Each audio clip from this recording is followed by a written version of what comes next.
Comunidade do Conhecimento está de volta e agora vamos voltar a falar sobre felicidade com a psicóloga Ellen Messias Guzmán. Ellen, a mágoa pode prejudicar na felicidade? Com certeza, né? Porque o que é a mágoa? A mágoa é um sentimento que vai crescendo na medida em que você vai não expressando e você vai avolumando esse sentimento dentro de você através dos seus pensamentos. Né? Então, alguém te faz algo que não foi legal no trabalho, você não diz nada, não consegue expressar para a pessoa na hora, de uma forma adequada, vai para casa e fica pensando naquilo. Né? Puxa, mas ele não podia fazer isso comigo, mas o que ele está pensando? Ele está achando que eu sou o quê? Quer dizer, em nenhum momento você faz, às vezes, um movimento empático, de tentar se colocar no lugar dele e imaginar o que pode ter causado também aquele comportamento dele naquele dia. Né? Nós vivemos numa sociedade muito individualista, muito egoísta, então nós vamos aprendendo a olhar muito para as nossas necessidades.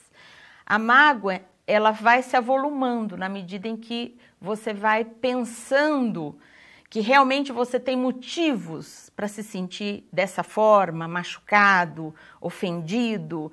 Então, o seu pensamento vai dando força à mágoa. Né? A mágoa não expressa, né? Ela pode gerar até doenças de ordem psicossomática. Né? E também a questão da química cerebral. Na depressão é muito importante e na felicidade. Cada pensamento nosso, cada sentimento, cada sensação, isso tudo está ligado a uma produção cerebral de uma série de substâncias, né? Endorfina, dopamina, serotonina, substâncias estas diretamente ligadas a essa sensação de bem-estar. Existem casos também que a hereditariedade pode dificultar a felicidade. Então existe aquele negócio que puxa de pai para filho. Sim, existem algumas doenças, né, como o transtorno bipolar, alguns tipos de depressão também, que elas têm um componente, uma vulnerabilidade, né, um componente genético. Né? Obviamente, se essas pessoas fizerem uma boa higiene de hábitos de pensar e formas de agir, elas podem não desenvolver a doença. Né? Mas diante de um estresse maior, elas podem desenvolver algum tipo de doença, algum transtorno que implique, né, num dano, né, na parte emocional. Você vê, hoje em dia também se fala muito da questão do bullying, né? Isso. Nos Estados Unidos existem pesquisas, né, mostrando que muitos desses garotos que entram nas escolas, né, fazendo chacinas, né, atirando para todo lado, enfim,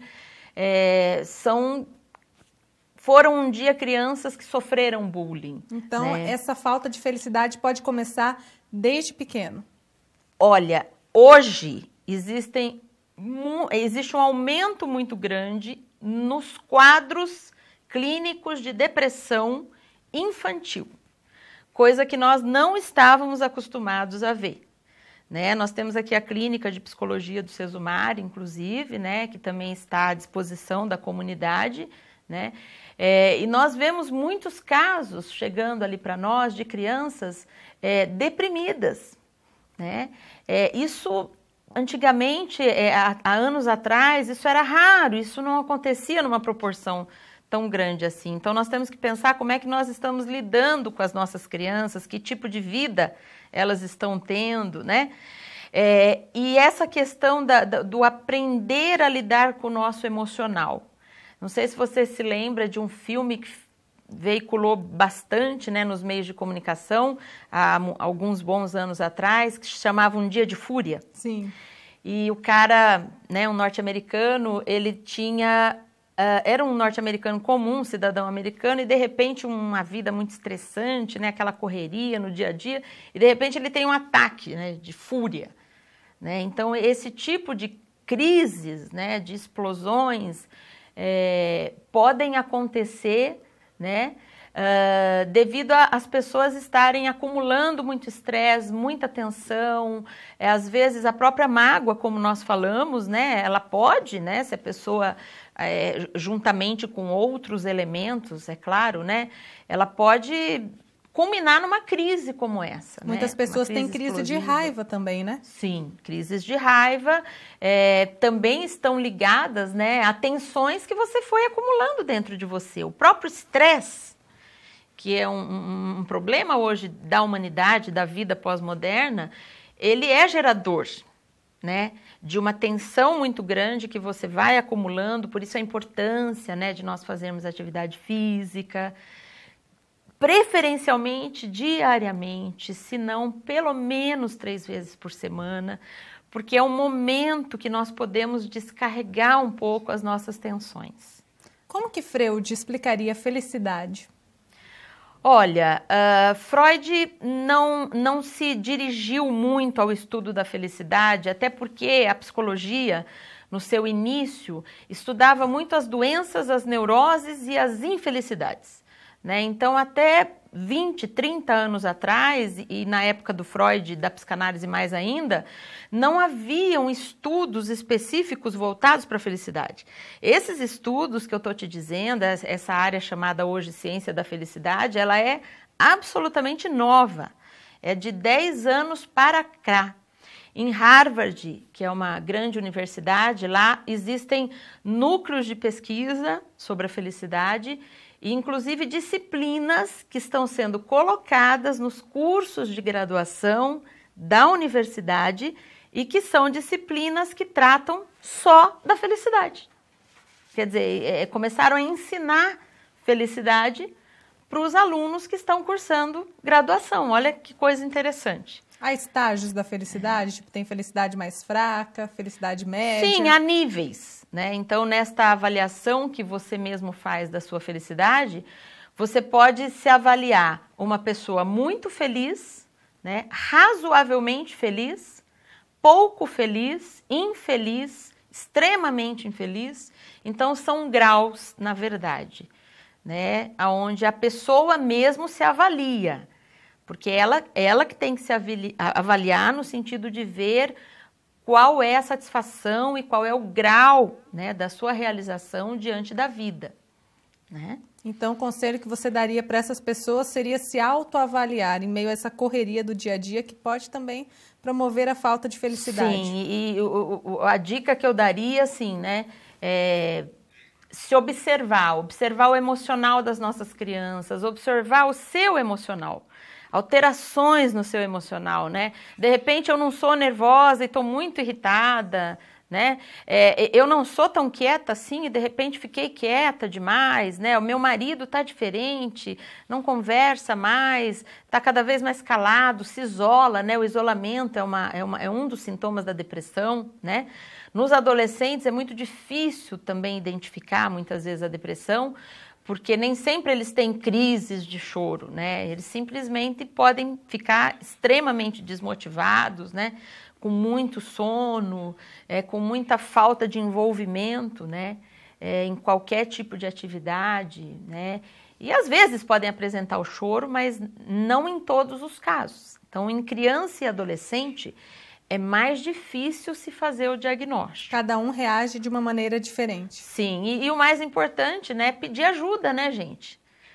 Eu acho que quando nós estamos emocionalmente doentes, é como quando a gente tem uma gastrite. A gente tem que ir ao profissional, né? Nós temos que ir a um psicólogo e dizer, olha, não estou bem, estou nervoso, estou irritado, não estou conseguindo dormir à noite. São todos sintomas, né, de alterações emocionais.